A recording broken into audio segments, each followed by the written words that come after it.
So, welcome back to the Defiant Spirit podcast. I am Dr. Baruch Levy, also known as B, and I am here today in my virtual studio across the country in St. Louis with my good friend and now becoming partner in podcasting, Scott Shaffman. Hey, Baruch, how are you? It's good to I'm see good. you, as Yeah, thanks. always. Thanks for joining me. Absolutely.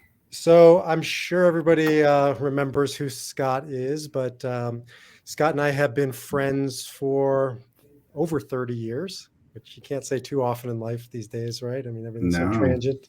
So I don't take that lightly. We go back to freshman year of college when we met each other moving in to the dorm. And we have been friends ever since, although, we kind of went our separate ways and got different types of life experience for about 20 years there. Good couple decades, and we were reunited a few years ago, unfortunately, over the passing of our mutual and beloved friend Mark, who brought us together at the end of his life and now in spirit. And so I really always start out our conversations tributing our friend Mark to his resilient spirit and reuniting us to do some good in the world.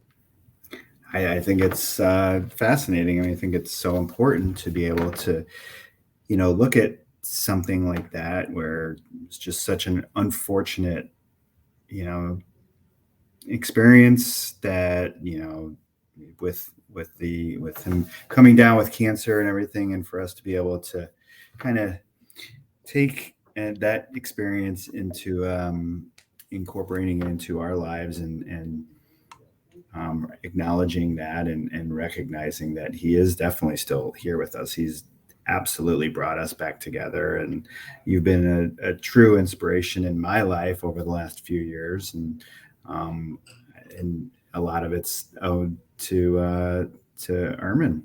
I absolutely feel that way.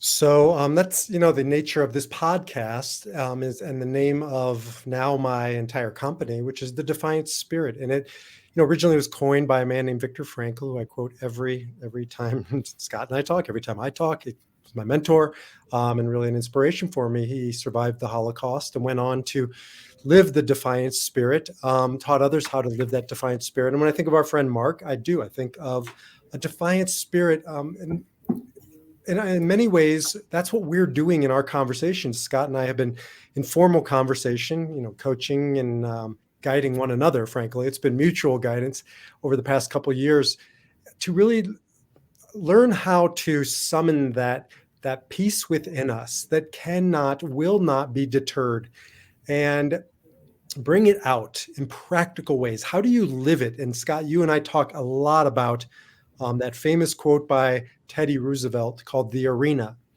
And when life presents to us an arena, a battle, a struggle, a challenge, as Mark faced at the end of his life, as we face after the death of our friend, as everybody listening has faced time and time again, right? How do we find that defiant power of spirit? How do we bring it out? How do we live it?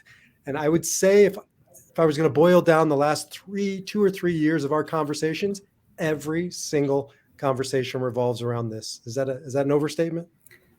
Not, no, I think absolutely. I think it's something that I've struggled with my entire life. But whenever I was in the arena, I was never in the arena. I was always on the sidelines or in the stands, looking at the arena and not wanting to face what it's like to really just grapple with the stuff that that's hard. It's not easy, but I think the more you're in the arena, the more you're facing the challenges, the more you're put to the test. I don't want to say that the more I want to be part of the arena, but I'm more prepared, and I recognize it a lot more when I'm being challenged.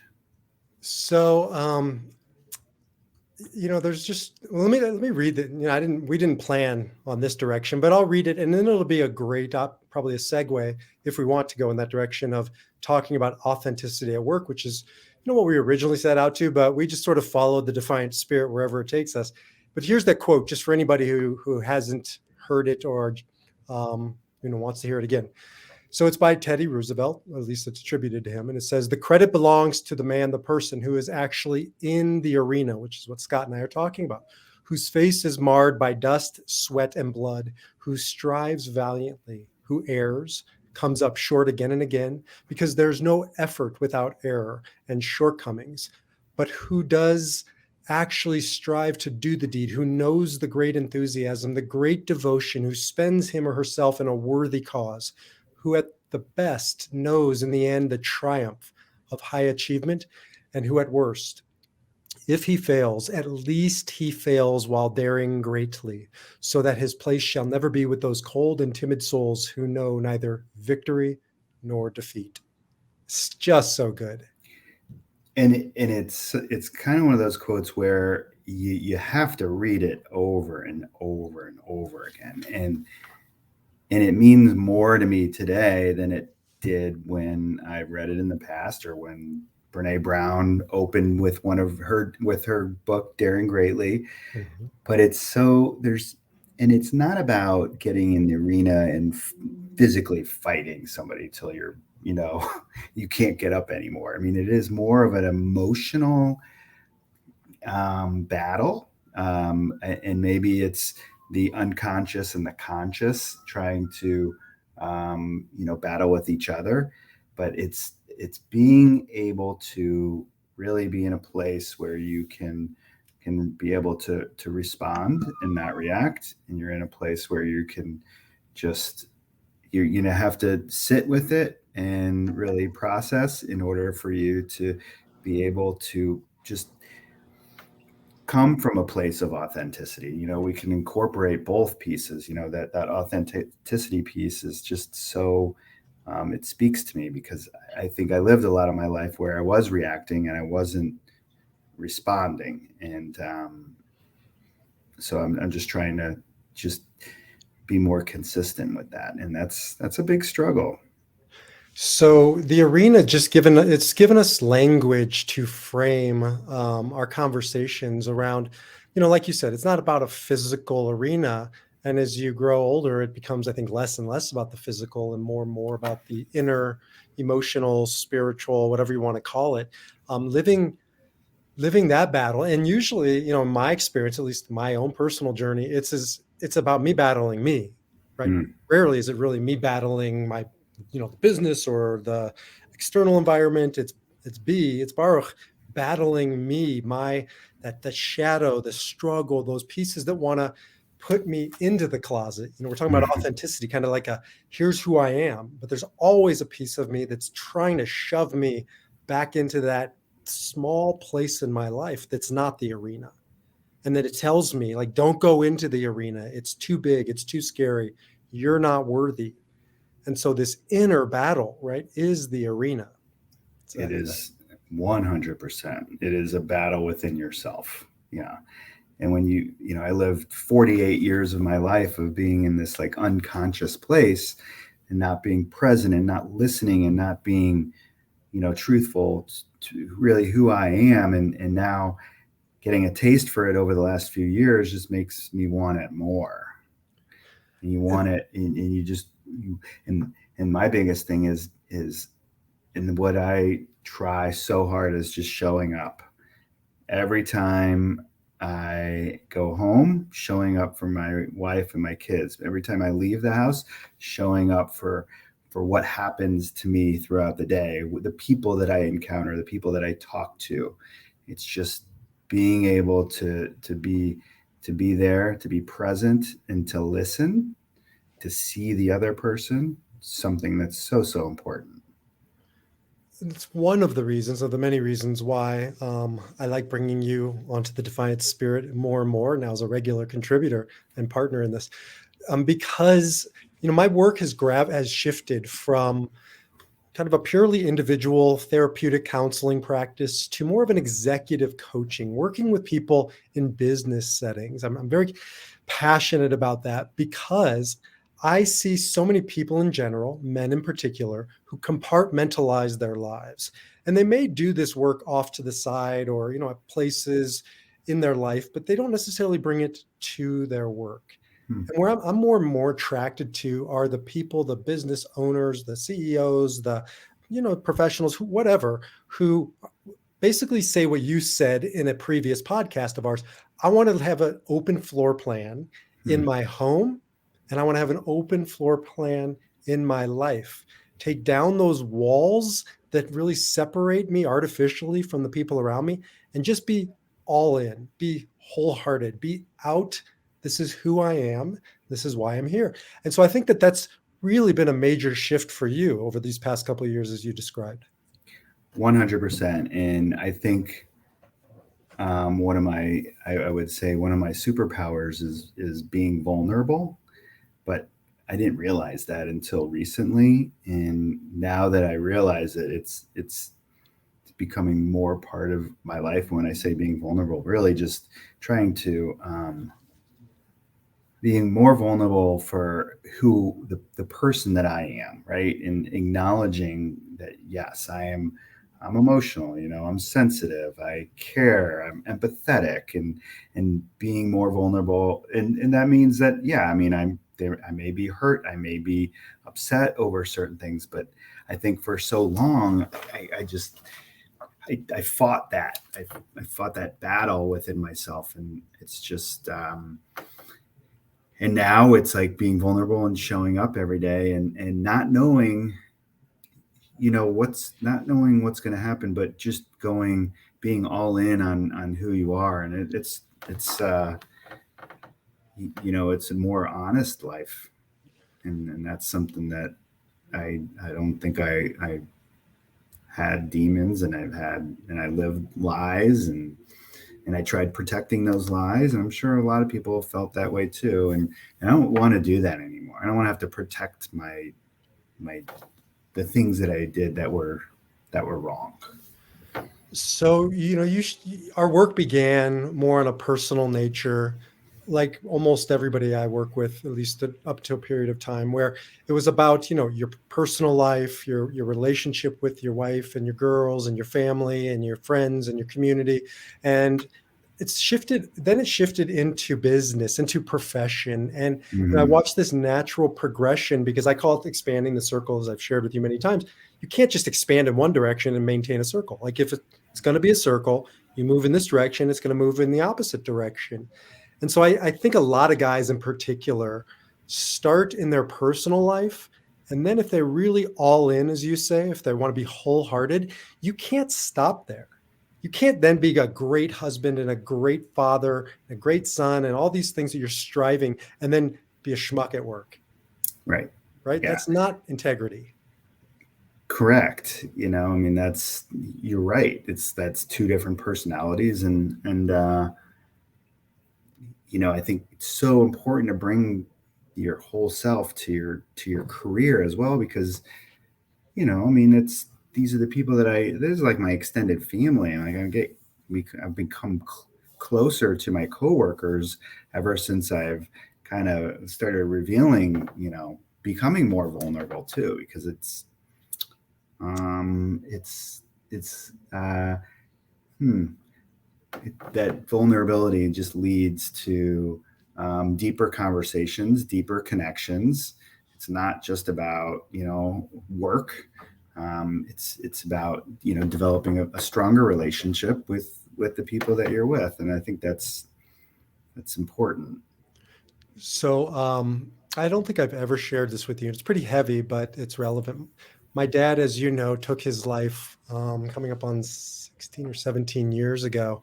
And there's many reasons for that. I wouldn't ever reduce it down to one, but I think a primary one for him was his professional identity, because he was a very successful business person, sold his business, and then you could just kind of see his life go downhill and started to throw away everything. But before he took his life, he was trying to reinvent himself, at 60, which is not easy professionally. And his last industry was the mortgage industry. Wow, Um, I did yeah, not know that. yeah, he ended up moving to Detroit, leaving my family behind, and was in the mortgage industry. And one of my final conversations with him was how he felt.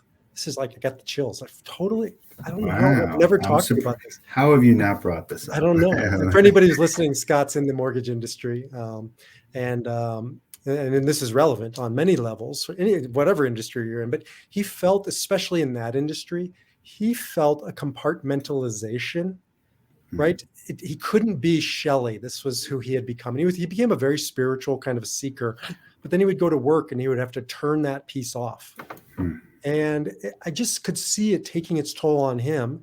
And though, most people don't take their lives. I work with a lot of people who struggle, and comes down to a lot of times compartmentalizing our lives, where I'll put away my happiness and my joy and my authenticity for 8 hours when I go to work, or 10 hours when I go to work. And then I'll come home. Well, it's not so easy to flip a switch, right? And we're burnt out and we turn to all kinds of things to kind of numb the pain. And then you just start going down this spiral. So I think it's so important, the work you're doing, of saying, I'm doing this work of wholeheartedness at home Hmm. and at work. It's not either or. Um, well, I have to ask, like, so I'm just wondering, like, with your dad, um, so he had all this success, he had his own company, and do you think he just didn't feel as though he was being fulfilled anymore in his life? And when he went to the mortgage business, maybe he wasn't having as much success as he had previously. It's a great question. Obviously, I've thought a lot about it. And I think my dad's biggest mistake, and I see this a lot with people in general, men in particular, midlife, is he believed it would be easier to change his circumstances than himself. So he probably could have and should have stayed where he was, stood his ground, in his business, in his profession, and found himself there. But instead, he left that, he threw it all away, and he went out somewhere, right, into the world, into something new, to really reinvent himself. And I think what happened was, when he did that with his marriage and with his profession and with his the place he lived, he ended up in a city he had never spent any time in. I'm just trying to cobble together a life. It was too much too fast. This is why I tell people, that I'm guiding, you don't have to get divorced. You don't have to change your profession. It doesn't mean you have to stay in those things. But if you leave them for the right reasons. So you're not running away from, you're moving towards something. And I think my dad was running away. So, I wouldn't blame it on the mortgage industry, although I know it's a particularly challenging industry to bring some of this authenticity to, and I want to talk about it. Maybe more challenging than some, maybe not as challenging as other professions. So I think that there was that. I think there was very little room for self-expression. He was kind of climbing the food chain, so he wasn't the boss there. He couldn't talk about Eckhart Tolle and whoever else he was reading at the time.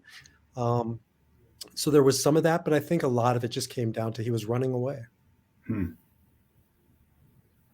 Okay. I mean, So, I feel like it just has to be so hard to just have all these unanswered questions in your head, just knowing that, you know, he took his life. It would, it's just, that's got to be really, really tough. well, first of all, Trying to figure it out. Like, because I know that you've been spending the last 16, 17 years trying to figure out what it was. it's yes, obviously, period, yes. And I made the shift a long time ago. And this is what I've seen in helping other people make the shift around grief in particular, but it can be any kind of tragedy. And there's all kinds of tragedies. I mean, some people right now are cobbling together a life down in Florida after having just lost their homes and their everything. Right. So, doesn't, not just grief, but especially when a loved one dies, you either end up as a victim. And this is what Edith Eger, a student of Dr. Frankel, says. You end up as a victim saying, why me? And we all need to go through that period of, feeling victimized, and we are. And there's a why me period. And then you get to a point where she says, and she was a Holocaust survivor, she says, you make the journey from victim to survivor. And that's the journey from why me to now what?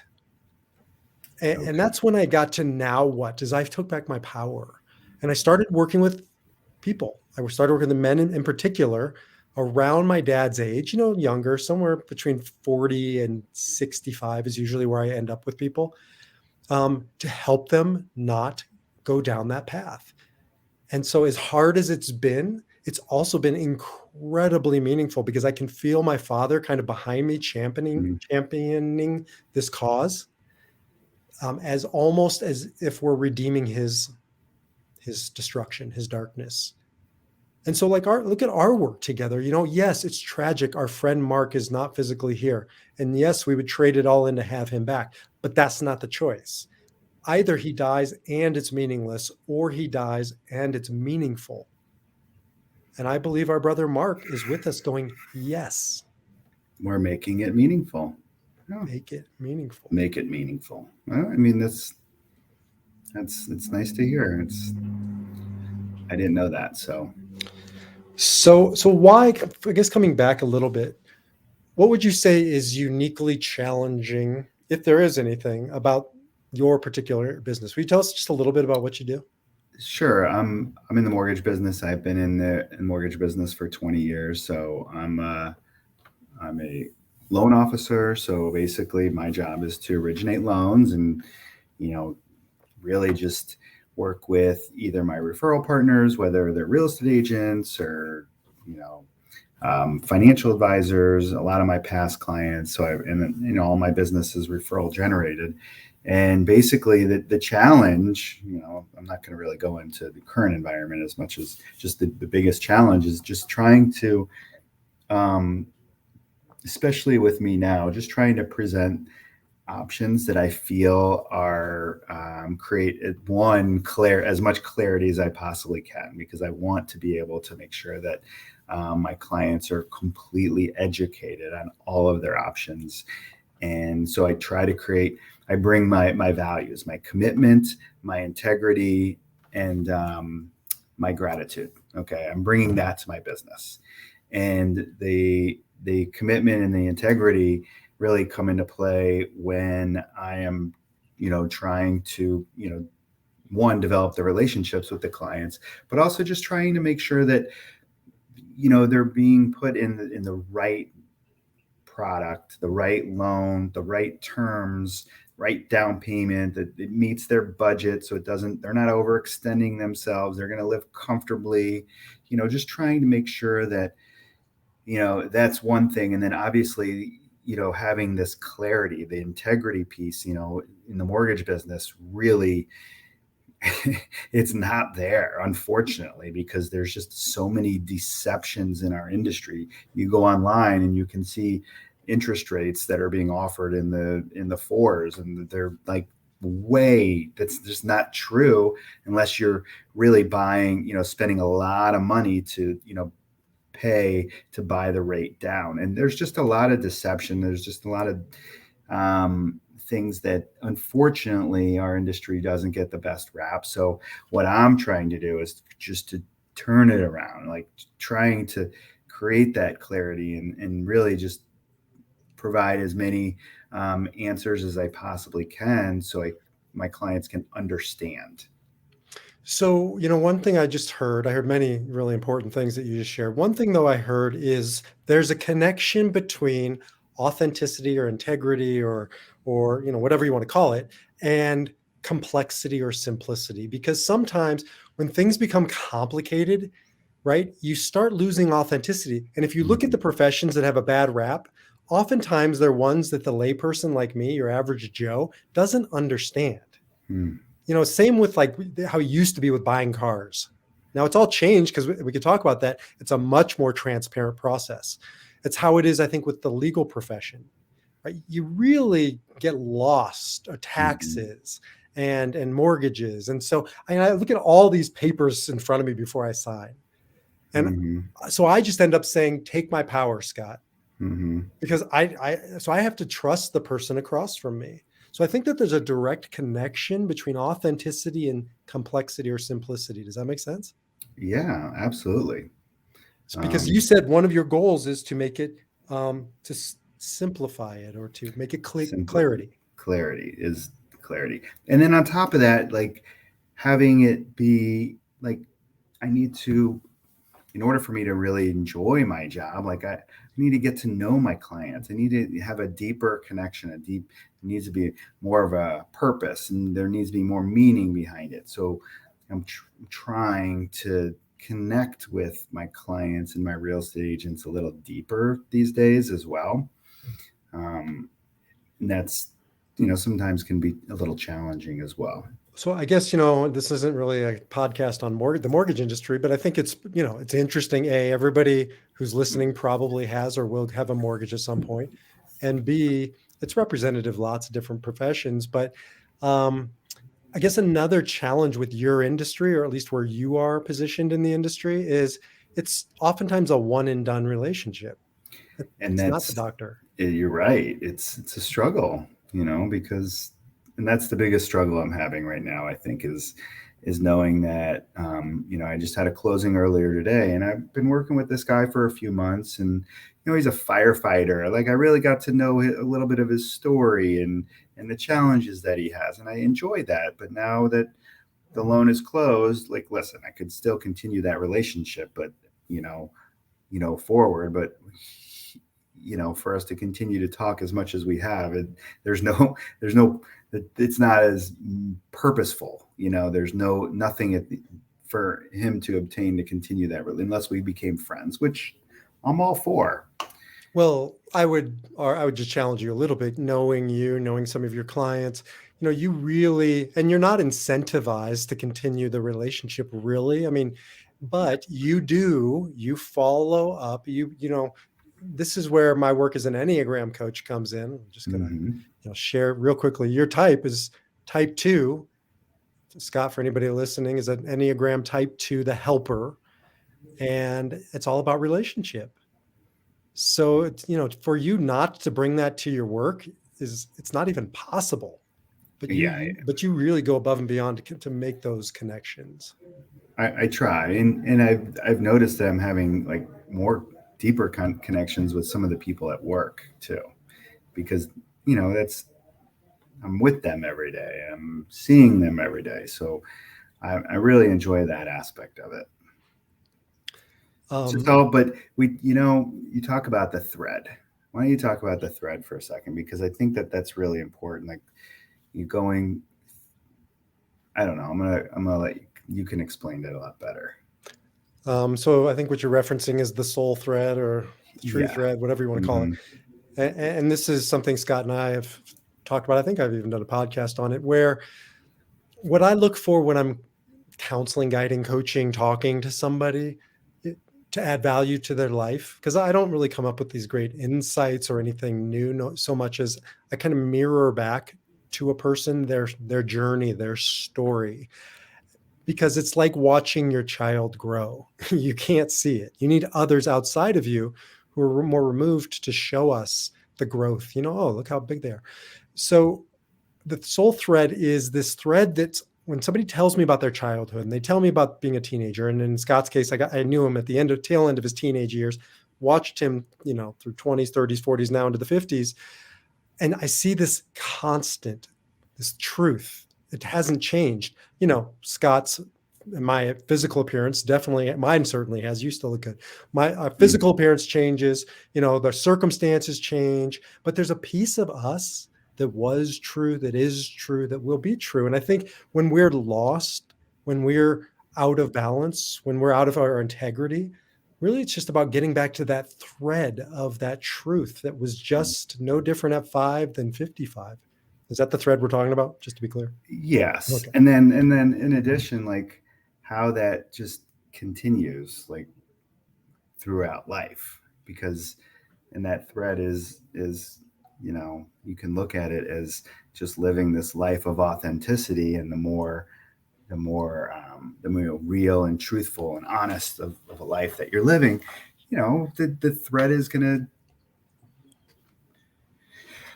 create more abundance, more just goodness in the world, and in your own life. Forget about it, the world. Just having those moments of joy, those moments of happiness, those moments of just where you can just laugh, and it's a real, truthful, honest laugh because it was really funny. But see, that's what you're getting to. Now I'm starting to hear why my dad lost his way, because I think he was more focused on the circumstances than Mm. on his soul thread. And it doesn't matter. It doesn't matter what profession you're in. It doesn't matter if right now, if you're listening and you are not a professional, you're a stay-at-home mom, you're whatever. we all have a soul thread, and our circumstances are always changing, right? And if we change with our circumstances, then we're losing ourselves. We're determining who we are by what's happening outside of us. But what you're talking about, Scott, is, but if I follow this thread, I don't know where I'll be in a year from now. I don't know what my life will look like. I was gonna say, I don't know what my wife will look like. I think I know what she'll look like. But if I follow the values of commitment, integrity, gratitude, those are your 3 soul thread values, right? Yeah, that's it. Yes. Hold on to those. That's the lifeline. And just honor that. Like, and that's what I'm trying to do. I'm just honoring that and just showing up every day and being all in. And really, I think something that I've gotten to be, I feel like I've gotten a lot better at, is just being there, being present and listening and seeing people for who they are. Well, seeing their soul thread. And having a better, deeper connection with them as well. Yeah. And so when you bond over that, which is, we'll wrap it up with this, but this is why we're still on this call 30 years later, because we bonded on the soul thread, those fibers. Your world looked very different 30 years ago. Mine looked very different, but we had those threads in common, and we go our separate ways and we come back together, and we just kind of picked up where we left off on those core values. And those don't change. And if you anchor yourself in those, whether you're at work, whether you're at home, whether you're at a ball game, whether you're, doesn't matter. Mm-hmm. This is who I am. I'm all in, not compartmentalized. Authenticity. Love it. Love awesome. It. Thank you, brother, as always, for stuff. Bringing your authenticity to our conversations. Thanks for having me. I really enjoyed it. Me too. I'll see you next time. All right. You got it. See ya.